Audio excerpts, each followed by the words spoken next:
ایک مرتبہ ریاست نان پارہ، یہ ضلع بہرائچ یوپی ہند میں ایک جگہ کا نام ہے کہ وہاں کے ریاست نان پارہ کے نواب کی مدح یعنی تعریف میں شاعروں نے قصیدے لکھے۔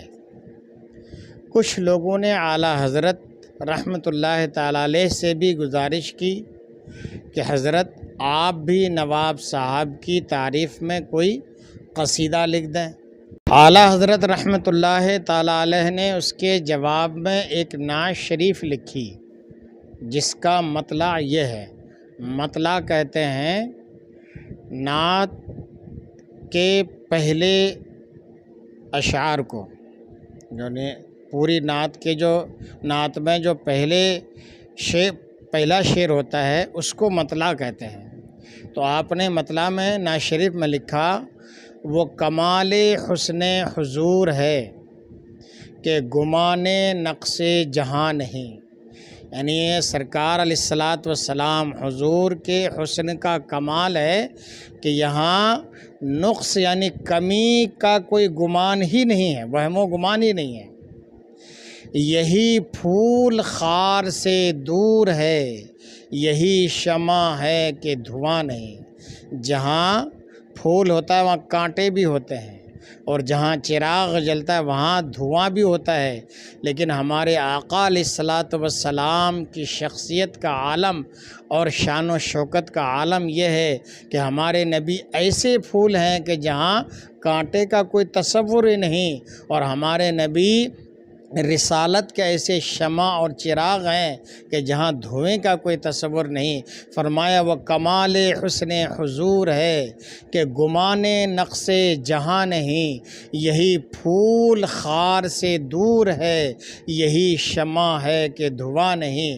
اور مقطع کہتے ہیں اس کلام کے آخری شعر کو، اور مقطع میں فرمایا، اور مقطع میں نان پارہ کی بندش کتنے لطیف اشارے میں ادا کرتے ہیں اعلیٰ حضرت، سنیے۔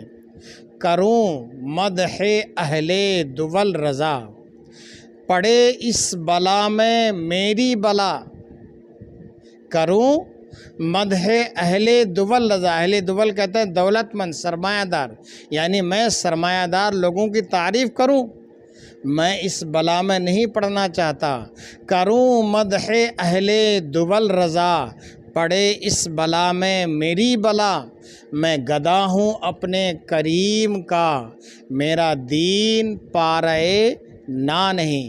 ایک تو یہ کہ نان پارہ اس جگہ کا نام تھا جہاں کے نواب صاحب تھے، اس طرف اشارہ بھی ہو گیا، اور اس طرف بھی اشارہ ہو گیا کہ یہ شاعروں نے جو نواب صاحب سے نذرانے لینے کے لیے، روپے پیسے اور رقم لینے کے لیے ان کی شان میں قصیدے اور تعریفیں لکھی ہیں، میرا دین وہ نہیں ہے، میرا دین میرے آقا کا دیا ہوا ہے۔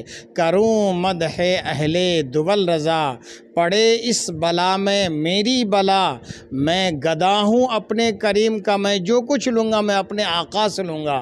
میں گدا ہوں اپنے کریم کا، میرا دین پارہ نا نہیں۔